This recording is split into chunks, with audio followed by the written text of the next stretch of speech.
জাকাতযোগ্য সম্পদ কি কি?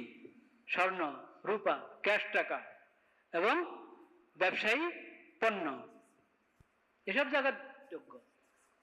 আর সাধারণ যে পশুগুলো চরে বরে খায়, মানে আপনি নিজে ওই পশুগুলোকে ঘাস কিনে খাওয়াইতে হয় না, হ্যাঁ, তাদের পশুর খাবার নিজে সংগ্রহ করে খাওয়াইতে হয় না, বছরের অধিকাংশ সময় তারা চরে বরে নিজেরা খায়। এরকম ছাগল, গরু, মহিষ, ওট, যে দেশে ওট আছে, ওগুলোর বিশেষ পরিমাণ হলে জাকাত আছে ওটার উপর। 40টা ছাগল থেকে শুরু হয়, ছাগল 40 থেকে, গরু 30টা থেকে, ওট 5টা থেকে শুরু হয়, মহিষ এরকম 30টা। 30 হলে 30টার মধ্যে একটা, এরপরে যা